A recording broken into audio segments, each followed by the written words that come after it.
अस्सलाम वालेकुम सत श्री अकाल प्रणाम दोस्तों। एक पिंड पंजाब दा चैनल की टीम थे आई सी ननकाना साहब विसाखी मेले ते इत्थे एक सानू बड़ी मतलब खबर अच्छी मिली है कि 74 साल बाद इत्थे विछड़िया होया परिवार मिलिया है। चाचा सर ਇਹ ਬਜ਼ੁਰਗ ਆ ਜੀ ਪਾਕਿਸਤਾਨੀ ਤੇ ਤੁਸੀਂ ਇਹਨਾਂ ਦੇ ਹਾਂਜੀ ਮੈਂ ਇਹਨਾਂ ਦਾ ਭਤੀਜਾ ਅੱਛਾ ਜੀ ਸਾਨੂੰ ਦੱਸੋ ਇਹ ਕਿਦਾਂ ਤੁਹਾਡਾ ਵਿਛੋੜਾ ਪਿਆ ਤੇ ਕਿਦਾਂ ਮਿਲਾਪ ਹੋਇਆ।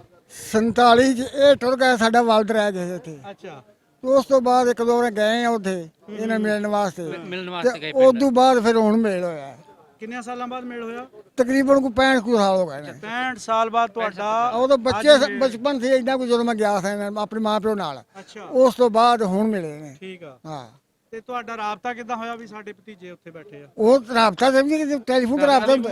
ਹਾਂ ਟੈਲੀਫੋਨ ਤੇ ਰਾਬਤਾ ਹੁੰਦਾ ਰਹਿੰਦਾ। ਰਾਬਤਾ ਚੱਲੀ ਜਾਂਦਾ ਬਹੁਤ ਟਾਈਮ ਦਾ ਕਈ ਸਾਲਾਂ ਦਾ। ਵੀਡੀਓ ਕਾਲਾਂ ਵਗੈਰਾ ਹੁੰਦੀਆਂ ਹੁਣ? ਹਾਂ ਵੀਡੀਓ ਕਾਲ ਵੀ ਕਰੀ। ਹਾਂਜੀ WhatsApp ਤੇ ਤੁਸੀਂ ਫਿਰ ਮਿਲੇ ਆ? ਅੱਜ ਮਿਲੇ ਆ ਜੀ, ਅੱਜ ਮਿਲਿਆ ਜਗਤਾਰ ਸਿੰਘ ਮਾਨ ਸਿੰਘ ਸਾਡੇ ਬਾਪੂ ਜੀ ਸੀਗੇ ਤੇ ਉਹ ਇੱਥੋਂ ਹੀ ਗਏ ਸੀਗੇ। ਤੁਸੀਂ ਜੱਟ ਹੋ? ਹਾਂਜੀ ਵਿਰਕ ਇੱਕ ਖੂਨ ਹੈ ਸਾਡਾ। ਇੱਕੋ ਖੂਨ। ਹਾਂਜੀ ਇਹ ਤੇਰੇ ਗਏ ਸੀਗੇ। ਇਹ ਕਿਹੜੀ ਜਗ੍ਹਾ ਰਹਿੰਦੇ ਇੱਥੇ ਪਾਕਿਸਤਾਨ ਚ? ਕੜਿਆਲ। ਕੜਿਆਲ। ਹਾਂਜੀ ਇਹ ਵੀ ਭਾਜੀ ਨੇ ਸਾਡੇ ਨਾਲ। ਇਹ ਵੀ ਕਿੱਦਾਂ ਲੱਗਾ ਜੀ ਤੁਹਾਨੂੰ ਮਿਲ ਕੇ? ਬੜਾ ਖੁਸ਼ੀ ਹੋਈ ਜੀ ਇਹਨਾਂ ਦੇ ਨਾਲ। ਹਾਂਜੀ ਅਸੀਂ ਤੇ ਇਹਨਾਂ ਨੂੰ ਜਾਣਦੇ ਵੀ ਨਹੀਂ ਇੱਕ ਸਾਂ। ਭਰਾ ਸਿੱਖ ਆ ਇੱਕ ਪਾਕਿਸਤਾਨ ਤੋਂ ਬਾਜੀ ਫਿਰ ਉਹ ਨੇ ਕਿਹੋ ਜਿਹੇ ਦੇਖ ਉਹ ਮੁਹੱਬਤਾਂ ਤੋਂ ਨਹੀਂ ਨਾ ਫਿਰ ਵੰਡੀਆਂ ਗਈਆਂ। ਹਾਂ ਮੁਹੱਬਤਾਂ ਤੋਂ ਹੀ ਨੇ ਨਾ। ਆਪਣੀ ਜਗ੍ਹਾ ਕਾਇਮ। ਹਾਂਜੀ ਬੰਦੇ ਹੀ ਵੰਡੇ ਗਏ ਨੇ ਬਸ। ਦਾਦਾ ਜੀ ਸੀਗੇ। ਆ ਜੀ ਅੱਜ ਇੱਥੇ ਇੱਕ ਹੋਰ ਮਤਲਬ ਖੁਸ਼ੀ ਦਾ ਚਲੋ ਕਹਿ ਲਓ ਵੀ ਇੱਕ ਪ੍ਰੋਗਰਾਮ ਹੋ ਗਿਆ ਹਾਂਜੀ ਕਿ ਜਿਹੜੇ ਵਿੱਚ 47 ਦੇ ਵਿਛੜੇ ਦੁਬਾਰਾ ਫੇਰ ਮਿਲ ਗਏ ਆ। ਔਰ ਆ ਦੇਖੋ ਦੋਨੇ ਸਕੇ ਭਰਾ 70 ਸਾਲਾਂ ਬਾਅਦ ਮਿਲੇ ਆ ਜੀ।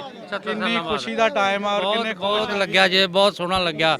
ਐਂ ਲੱਗਦਾ ਜਿਵੇਂ ਜੀ ਪਹਿਲਾਂ ਵੀ ਜੇ ਅਸੀਂ ਸੱਕੇ ਚਾਚੇ ਦਾ ਪੁੱਤਰ ਭਰਾ ਹੈ। ਇਹ ਤੁਹਾਡੇ ਸੱਕੇ ਚਾਚੇ ਦਾ ਪੁੱਤਰ ਭਰਾ ਭਰਾ ਕੀ ਨਾਂ ਜੀ ਆਪਣਾ? ਅਮੀਰ ਸਿੰਘ। ਅੱਛਾ ਕਿੱਦਾਂ ਲੱਗਾ ਅੱਜ ਭਰਾ ਮਿਲ ਬੜੀ ਪਏ? ਖੁਸ਼ੀ ਹੋਈ ਏ। ਬੜੀ ਫੋਨ ਤੇ ਅੱਗੇ ਗੱਲਾਂ ਕਰਦੇ ਹਾਂ ਹਾਂ ਹਾਂ ਤੇ ਇਹਨਾਂ ਬੜਾ ਮਜਬੂਰ ਕੀਤਾ ਫਿਰ ਮਿਲਣਾ ਤੇ ਆਈ ਸੀ। ਆਓ ਇੱਕ ਵਾਰੀ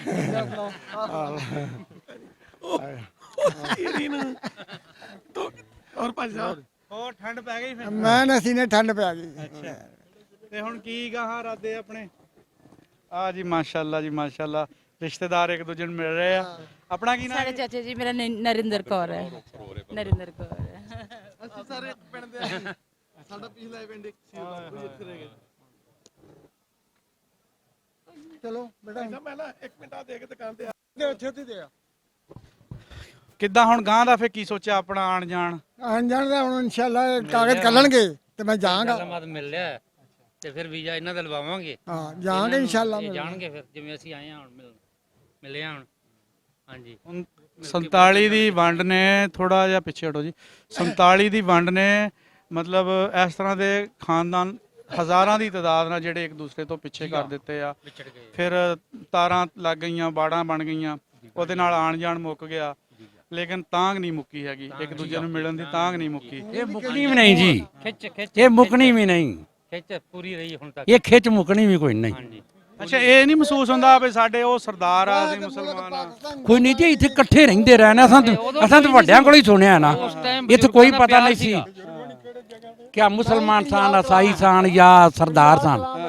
ਪਹਿਲਾਂ ਤਾਂ ਇਕੱਠੇ ਹੀ ਰਹਿੰਦੇ ਸਨ ਸਾਰੇ। ਵੱਡੀ ਕੜਿਆਲ ਗੁਜਰਾਂ ਜਿਹੜੇ ਵਾਲੇ ਸ਼ੇਰ ਖਾਨ ਦੇ ਪਿਆਰ ਬਹੁਤ ਸੀਗਾ ਪਹਿਲਾਂ ਕੋਈ ਮੁਸਲਮਾਨ ਨਹੀਂ ਸੀ, ਕੋਈ ਸਿੱਖ, ਕੋਈ ਜੱਟ, ਕੋਈ ਸਾਰੇ ਭੈਣ ਭਰਾ ਸੀਗੇ। ਮਜ਼ਹਬ ਤੇ ਉਦੋਂ ਵੀ ਹੈਗਾ ਸੀ ਲੇਕਿਨ ਵੰਡ ਹੈ ਨਹੀਂ ਸੀਗੀ, ਭੇਦ ਭਾਅ ਨਹੀਂ ਸੀਗੇ। ਵੰਡ ਕੋਈ ਭੇਦਭਾਵ ਨਹੀਂ ਸੀਗਾ, ਕੋਈ ਭੇਦਭਾਵ ਨਹੀਂ ਸੀ। ਬਰਸਗੀ ਦੇ ਹਿੰਦ ਚ ਹਿੰਦੀ ਹੁੰਦਾ ਸੀ। ਮੁਹੰਮਦ ਬਿਨ ਕਾਸਮ ਆਇਆ, ਸੁਲਤਾਨ ਟੀਪੂ ਆਏ, ਉਹਨਾਂ ਇਸਲਾਮ ਖਿਲਾਰਿਆ। ਫਿਰ ਗੁਰੂ ਨਾਨਕ ਪੈਦਾ ਹੋਏ, ਇਹਨਾਂ ਸਿੱਖ ਦਾ ਬੀਜਿਆ, ਸਿੱਖ ਇਹਨਾਂ ਬਣਾਏ। ਪਹਿਲਾਂ ਸਾਰਾ ਬਰਸਗੀ ਹਿੰਦ ਸੀ ਤੇ ਜਦੋਂ ਪਹਿਲਾਂ ਰਲ ਕੇ ਵਸਦੇ ਸਨ ਉਦੋਂ ਇੱਕ ਦੂਜੇ ਖਿੱਚ ਪੀੜ, ਕੋਈ ਮੁਸਲਮਾਨ ਇੱਕ ਦਾ ਕੋਈ ਰੌਲਾ ਨਹੀਂ ਸੀ ਕਿਸੇ ਕਿਸਮ ਦਾ। ਤੇ ਹੁਣ ਉਹ ਵੰਡਾਂ ਪੈ ਗਈਆਂ, ਲੋਹੇ ਦੀਆਂ ਦੀਵਾਰਾਂ ਹੋ ਗਈਆਂ, ਵਿਛੜੇ ਮਿਲਦੇ। ਆਪਣੇ ਟੱਬਰ ਚੋਂ ਕੌਣ ਕੌਣ ਆਇਆ ਮਿਲਣ? ਮੈਂ ਮੇਰੇ ਬੱਚੇ ਆਉਣਗੇ, ਆਪ ਇਕੱਲਾ ਆਇਆ ਵਾਂ। ਆ ਭਤੀਜਾ ਹੈ, ਆ ਪੋਤਰਾ ਵੀ ਹੈ। ਪੋਤਰਾ ਵੀ ਹੈ ਇਹਨਾਂ ਦਾ। ਤੁਸੀਂ ਕੌਣ ਕੌਣ ਆਏ ਜੀ? ਮੇਰੇ ਇੱਕ ਵਾਈਫ ਹੈ, ਮੇਰੀ ਸਿਸਟਰ ਆਈ ਆ, ਉਹਨਾਂ ਨੂੰ ਲਿਆਉਣਾ ਮੈਂ ਨਾਲ ਹੁਣ। ਹਾਂਜੀ ਲੈ ਕੇ ਆਓ ਤੇ ਮਿਲਾਈਏ ਉਹਨਾਂ ਨੂੰ ਮੈਂ ਲੈ ਕੇ ਆਉਣਾ, ਜਾ ਕੇ ਭੱਜ ਕੇ ਜਾ ਕੇ ਲੈ ਕੇ ਆਉਣਾ। ਹਾਂਜੀ ਮੈਂ ਖੜੇ ਹਾਂ ਤੇਰਾ। ਮੈਂ ਲੈ ਕੇ ਆਉਣਾ ਜਾ ਕੇ ਕਮਰੇ ਨਾਲੇ ਦੇਖਦੇ ਤੁਹਾਡੀ ਦੌੜ ਕਿੰਨੀ ਗਾ। ਮੈਂ 2 ਮਿੰਟਾਂ 'ਚ ਆ ਜਾਣਾ, 2 ਮਿੰਟਾਂ 'ਚ ਆ ਜਾਣਾ। ਜਾਣਾ ਫਿਰ ਮੈਂ। ਹਾਂਜੀ ਸਰਦਾਰ ਜੀ ਸਾਡੇ ਨਾਲ ਜੁੜੇ ਨੇ, ਇਹਨਾਂ ਨਾਲ ਗੱਲ ਕਰਦੇ, ਇਹਨਾਂ ਤੋਂ ਪੁੱਛਦੇ ਆ ਜੀ। ਸਤਿ ਸ਼੍ਰੀ ਅਕਾਲ ਜੀ ਤੇ ਵੈਲਕਮ ਪਾਕਿਸਤਾਨ ਦਾ। ਵਾਹਿਗੁਰੂ ਜੀ ਕਾ ਖਾਲਸਾ, ਵਾਹਿਗੁਰੂ ਜੀ ਕੀ ਫਤਿਹ। Love to Pakistan. ਅੱਛਾ ਜੀ ਸਰਦਾਰ ਜੀ, ਪਹਿਲੇ ਤੇ ਇਹ ਦੱਸੋ ਕਿ ਕਿਹੜੀ ਜਗ੍ਹਾ ਤੋਂ ਆਏ ਹੋ? ਇੰਡੀਆ, ਪੰਜਾਬ ਕਿਹੜੀ ਜਗ੍ਹਾ ਤੋਂ? ਤੇ ਦੂਜੀ ਇਹ ਚੀਜ਼ ਦੱਸਣੀ ਸਾਨੂੰ ਕਿ ਤੁਹਾਨੂੰ ਪਾਕਿਸਤਾਨ ਜਾ ਕੇ ਕਿੱਦਾਂ ਦਾ ਲੱਗਿਆ? ਅਸੀਂ ਜੀ ਚੜ੍ਹਦੇ ਪੰਜਾਬ ਦੀ ਰਾਜਧਾਨੀ ਚੰਡੀਗੜ੍ਹ ਮੋਹਾਲੀ ਤੋਂ ਆਏ ਹਾਂ। ਸਾਡਾ ਜਿਹੜਾ ਪਿਛੋਕੜ ਹੈ ਉਹ ਪਾਕਿਸਤਾਨ ਦੇ ਵਿੱਚ ਲਾਹੌਰ ਡਿਸਟ੍ਰਿਕਟ ਓਲਡ ਨਿਊ ਕਸੂਰ ਪਿੰਡ ਘਨੱਕਰ ਹਰ ਜਿਹੜੇ ਸਾਡੇ ਉਸਤਾਦੀ ਨੇ ਉਹ ਲక్ష్మణ ਸਿੰਘ ਧਾਰੋਕੀ ਜਿਹੜੇ ਕਿ ਇੱਥੋਂ ਦੇ ਸ਼ਹੀਦ ਜਹੇਦਾਰ ਸਨ, ਉਹਨਾਂ ਦੀ ਯਾਦ ਦੇ ਵਿੱਚ ਅਸੀਂ ਇੱਥੇ ਦਰਸ਼ਨ ਕਰਨ ਆਏ ਹਾਂ, ਜੋ ਕਿ ਅਰਦਾਸ ਕਰਦੇ ਹਾਂ ਵੀ ਉਹਨਾਂ ਦੇ ਮੁਤਾਬਕ ਹੀ ਅਸੀਂ ਇੱਥੇ ਆਏ ਉਹਨਾਂ ਦੇ ਦਰਸ਼ਨ ਕਰਨ ਵਾਸਤੇ। ਗੁਰੂ ਨਾਨਕ ਦੇਵ ਜੀ ਦੇ ਜਨਮ ਸਥਾਨ ਤੇ ਜੋ ਸਾਡੇ ਗੁਰਦੁਆਰੇ ਵਿਛੜੇ ਹੋਏ ਸਨ ਸਿੱਖ ਪੰਥ ਦੇ, ਉਹਨਾਂ ਦੇ ਦਰਸ਼ਨ ਕਰਨ ਵਾਸਤੇ ਖੁੱਲੇ ਦਰਸ਼ਨ ਦਿਦਾਰੇ ਕਰਨ ਆਏ ਹਾਂ। ਕਿੱਦਾਂ ਲੱਗਾ ਜੀ ਪਾਕਿਸਤਾਨ ਦੇ ਵਿੱਚ ਤੁਹਾਨੂੰ ਲੋਕਾਂ ਨਾਲ ਮਿਲਣਾ ਗਿਲਣਾ, ਪਾਕਿਸਤਾਨੀਆਂ ਨਾਲ ਕਿੱਦਾਂ ਦਾ ਤੁਹਾਨੂੰ ਰਿਸਪੌਂਸ ਦਿੱਤਾ, ਮੁਹੱਬਤ ਕਿੱਦਾਂ ਦੀ ਮਿਲੀ पाकिस्तान के जो लोग हैं मीडियम लोग हैं वो बहुत अच्छे हर प्यार करने वाले हैं। जो सरकारां ਹਨ ਉਹਨਾਂ ਦੇ ਥੋੜੇ ਜਿਹੇ ਤਣਾਅਪੂਰਨ ਹੈ, ਪਰ ਸਾਡੇ ਜਿਹੜੇ ਲੋਕ ਹੈ ਉਹ ਇੱਕ ਦਿਲ ਹੈ, ਹਰ ਇੱਕ ਹੀ ਰਹਿਣਗੇ, ਹਰ ਇੱਕ ਦੂਜੇ ਨੂੰ ਬਹੁਤ ਪਿਆਰ ਕਰਦੇ, ਸਾਨੂੰ ਬਹੁਤ ਸਤਿਕਾਰ ਮਿਲਿਆ ਹੈ। ਮਾਤਾ ਜੀ ਤੁਸੀਂ ਕੁਝ ਕਹਿਣਾ ਚਾਹੋਗੇ ਪਾਕਿਸਤਾਨ ਬਾਰੇ? ਪਾਕਿਸਤਾਨ ਆਏ ਹੋ, ਪਾਕਿਸਤਾਨ ਆ ਕੇ ਕਿੱਦਾਂ ਦਾ ਲੱਗਾ? बहुत अच्छा लग गया सानू इत्थे आके। सभी लोग बहुत मोहब्बत करते हैं, बहुत ज़्यादा अच्छा, बहुत कोई फर्क नहीं लग्या हैगा, ਇੱਥੇ ਤੇ ਉੱਥੇ ਦਾ ਕੋਈ ਫਰਕ ਮਹਿਸੂਸ? कोई फर्क नहीं महसूस होया। ਤੇ ਕਿੱਦਾਂ ਪਾਕਿਸਤਾਨ ਦੇ ਕਿਹੜੇ ਕਿਹੜੇ ਸ਼ਹਿਰ ਫਿਰੇ ਨੇ ਜਾਂ ਫਿਰਨੇ ਨੇ ਕਿ फिरने ਅਸੀਂ ਆਪਣਾ ਪਿੰਡ ਦੇਖ ਕੇ ਆਉਣਾ ਕਨੱਕਰ, ਤੇ ਅਸੀਂ ਕੱਲ ਨੂੰ ਜਾਵਾਂਗੇ ਅਸੀਂ ਲਾਹੌਰ ਜ਼ਿਲ੍ਹੇ 'ਚ। ਕਨੱਕਰ ਉਹ ਕਸੂਰ ਵਾਲਾ ਕਨੱਕਰ? ਹਾਂਜੀ ਕੱਲ ਨੂੰ ਜਾਵਾਂਗੇ ਅਸੀਂ, ਆਪਣੇ ਪੁਰਾਣੇ ਬਾਪੂ ਜੀ ਦਾ ਮਕਾਨ ਦੇਖ ਕੇ ਆਵਾਂਗੇ ਕੱਲ ਨੂੰ। ਬੜੀ ਚੰਗੀ ਜੀ, ਬੜੀ ਚਾਲ ਹੀ ਗੱਲ ਹੈ ਜੀ, ਤੁਸੀਂ ਆਪਣੇ ਪੁਰਾਣੇ ਸਾਡੇ ਵਾਸਤੇ ਤੇ ਸਾਡੀਆਂ ਸਰਕਾਰਾਂ ਨੇ ਮਤਲਬ ਰਾਹ ਖੋਲ੍ਹਤੇ। ਇੰਡੀਅਨ ਸਰਕਾਰ ਨੇ ਰਾਹ ਕੋਈ ਨਹੀਂ ਖੋਲ੍ਹੇ, ਪਾਕਿਸਤਾਨੀਆਂ ਦੇ ਤੇ ਵੀਜ਼ੇ ਨਹੀਂ ਲੱਗਦੇ।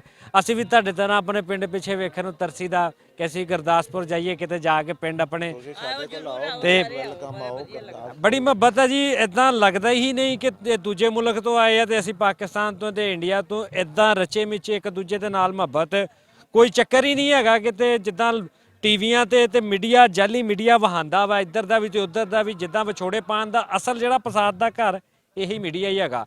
ਤੇ ਜਿਹੜੀ ਮੇਰੇ ਸੁਣਨ ਵਾਲੇ ਨੇ, ਦੇਖਣ ਵਾਲੇ, ਇਹਨਾਂ ਨੇ ਸਾਰਿਆਂ ਦੇ ਅੱਗੇ ਗੁਜ਼ਾਰਿਸ਼ ਆ ਕਿ ਮੁਹੱਬਤਾਂ ਇਦਾਂ ਹੀ ਰਹਿਣੀਆਂ ਚਾਹੀਦੀਆਂ, ਤੋਂ ਘਟਣੀਆਂ ਨਹੀਂ ਚਾਹੀਦੀਆਂ, ਵਧਣੀਆਂ ਚਾਹੀਦੀਆਂ ਨੇ। ਤੇ ਸਰਕਾਰਾਂ ਨੂੰ ਚਾਹੀਦਾ ਕਿ ਬਾਰਡਰ ਖੋਲ੍ਹ ਦੇਣ ਕਿ ਆਵਾਮ ਇੱਧਰ ਵੀ ਆਵੇ ਤੇ ਉੱਧਰ ਵੀ ਜਾਵੇ। ਸਾਡੇ ਨਾਲ ਇੱਕ ਸਾਡੀ ਭੈਣ ਨੇ ਪੰਜਾਬ ਤੋਂ ਆਏ ਨੇ, ਇੰਡੀਆ ਪੰਜਾਬ ਤੋਂ ਸਾਡੇ ਨਾਲ ਜੁੜੇ ਨੇ, ਇਹਨਾਂ ਨੂੰ ਪੁੱਛਦੇ ਆ ਕਿੱਦਾਂ ਮੇਰੀ ਭੈਣ ਪਾਕਿਸਤਾਨ 'ਚ ਆ ਕੇ ਕਿੱਦਾਂ ਦਾ ਮਹਿਸੂਸ ਕੀਤਾ, ਕਿ ਪਾਕਿਸਤਾਨ ਕੀ ਲੱਗ ਰਿਹਾ? ਮਹਿਸੂਸ ਇੰਨਾ ਵਧੀਆ ਕਿ ਕੋਈ ਵਰਡ ਨਹੀਂ ਹੈ ਮੇਰੇ ਪਾਸ। ਐਕਚੁਅਲ ਇੰਨਾ ਦਿਲ ਮੇਰਾ ਆਪਣੇ ਘਰ 'ਚ ਨਹੀਂ ਲੱਗ ਰਿਹਾ ਜਿੰਨਾ ਇੱਥੇ ਲੱਗ ਰਿਹਾ। ਬਚਪਨ ਤੋਂ ਹੀ ਡਰ ਸੀਗਾ, ਪਾਕਿਸਤਾਨ ਨਾਮ ਤੋਂ ਇੰਨਾ ਜ਼ਿਆਦਾ ਡਰ ਪਾਇਆ ਹੋਇਆ ਸੀਗਾ ਹਰ ਇੱਕ ਦੇ ਮਨ 'ਚ। ਪਾਕਿਸਤਾਨ ਪਤਾ ਨਹੀਂ ਕੀ ਹੈ, ਬਟ ਪਾਕ ਪਤਾ ਲੱਗਿਆ ਕਿ ਪਾਕ ਹੈ, ਵਾਕਈ ਪਾਕ ਹੈ, ਪਵਿੱਤਰ ਹੈ ਇਹ ਜਗ੍ਹਾ, ਸਾਡੇ ਗੁਰੂਆਂ ਦੀ ਵੀ ਜਗ੍ਹਾ ਹੈ। ਬਟ ਇੱਥੋਂ ਦੇ ਲੋਕ ਬੜਾ ਪਿਆਰ ਕਰਦੇ, ਇੰਨੀ ਖੁਸ਼ੀ ਹੋਈ ਹੈ ਰੂਬਰੂ ਦੇਖ ਕੇ ਨਾ। ਬਹੁਤ ਜ਼ਿਆਦਾ ਪਿਆਰ ਦਿੱਤਾ ਤੁਸੀਂ, ਬਹੁਤ ਥੈਂਕ ਯੂ ਤੁਹਾਡਾ, ਤੇ ਮੋਸਟ ਵੈਲਕਮ। ਇਹ ਸਰਕਾਰਾਂ ਨੂੰ ਚਾਹੀਦਾ ਹੈ ਕਿ ਜਿਵੇਂ ਜੋ ਚੀਜ਼ਾਂ ਉਹ ਦਿਖਾ ਰਹੇ ਹੈ, ਜੋ ਸੋਸ਼ਲ ਮੀਡੀਆ ਤੇ ਜੋ ਕੁਝ ਵੀ ਹੈ, ਇਹ ਚੀਜ਼ਾਂ ਗਲਤ ਹੈ, ਰੋਂਗ ਹੈ। ਜੋ ਜਿਵੇਂ ਦੇ ਲੋਕ ਹੈ ਉਹਨਾਂ ਨੂੰ ਉੱਦਾਂ ਹੀ ਦਿਖਾਉਣਾ ਚਾਹੀਦਾ ਹੈ, ਕਿਉਂਕਿ ਇਹ ਸਾਡਾ ਆਪਣਾ ਹੀ ਹੈ, ਇੱਥੋਂ ਵਿਛੜੇ ਹਾਂ ਆਪਾਂ। ਇਹ ਚੀਜ਼ਾਂ ਸੇਮ ਪਹਿਲਾਂ ਦੀ ਤਰ੍ਹਾਂ ਹੋ ਜਾਣ ਤਾਂ ਬਹੁਤ ਵਧੀਆ ਗੱਲ ਹੈ, ਕਿਉਂਕਿ ਸਾਡੀ ਸੰਗਤ ਹੈ ਜੋ ਰਹਿ ਚੁੱਕੀ ਹੈ, ਅਸੀਂ ਕਰਮਾਂ ਵਾਲੇ ਇੱਥੇ ਪਹੁੰਚੇ ਹਾਂ ਔਰ ਰੋਂਦੇ ਪਏ ਹਾਂ ਇਸ ਚੀਜ਼ ਨੂੰ ਨਾ, ਕਿ ਅਸੀਂ ਆ ਨਹੀਂ ਸਕਦੇ। ਜਿਵੇਂ ਵੀਜ਼ਾ ਲੱਗਦਾ ਹੈ, ਇਹ ਚੀਜ਼ਾਂ ਨਹੀਂ ਹੋਣੀਆਂ ਚਾਹੀਦੀਆਂ ਕਿ ਐਵੇਂ ਆ ਜਾਣ। ਜਿਵੇਂ ਆਪਣਾ ਅਸੀਂ ਚੰਡੀਗੜ੍ਹ ਮੋਹਾਲੀ 'ਚ ਘੁੰਮਦੇ ਹੋ, ਮੈਂ ਮੋਹਾਲੀ ਜ਼ਿਲ੍ਹੇ ਤੋਂ ਹਾਂ, ਅਤੇ ਲੋਕਲ ਅਸੀਂ ਘੁੰਮਦੇ ਆ, ਐਵੇਂ ਹੀ ਹੋਣਾ ਚਾਹੀਦਾ ਹੈ ਕਿ ਜਿਸ ਦਾ ਮਨ ਕਰੇ ਉਹ ਆ ਸਕਦਾ। ਇਹ ਚੀਜ਼ਾਂ ਹੋਣੀਆਂ ਚਾਹੀਦੀਆਂ ਹੈ ਸਰ।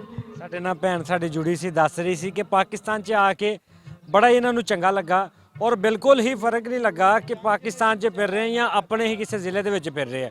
ਤੇ ਹਕੂਮਤਾਂ ਨੂੰ ਚਾਹੀਦਾ, ਜਿੰਨੇ ਵੀ ਆਉਣ ਵਾਲੇ ਸਾਡੇ ਵੀਰ ਭੈਣ ਭਰਾਵਾਂ ਸੱਜਣ ਮਿੱਤਰ, ਸਾਰਿਆਂ ਨੇ ਇੱਕੋ ਹੀ ਗੁਜ਼ਾਰਿਸ਼ ਕੀਤੀ ਆ, ਇੱਧਰ ਦੀ ਸਰਕਾਰ ਅੱਗੇ ਵੀ ਤੇ ਉੱਧਰ ਦੀ ਸਰਕਾਰ ਅੱਗੇ ਵੀ ਬਿਲਕੁਲ ਖੁੱਲ੍ਹੇ ਤਰੀਕੇ ਦੇ ਨਾਲ ਆ ਜਾ ਸਕਣ। ਚੱਲਦੇ ਆ ਅੱਗੇ, ਤੁਹਾਨੂੰ ਮਿਲਦੇ ਆ ਕਿਸੇ ਨਵੀਂ ਵੀਡੀਓ ਦੇ ਨਾਲ।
पंजाब तो लहंगे हल आउंदे ने लहंदे पंजाब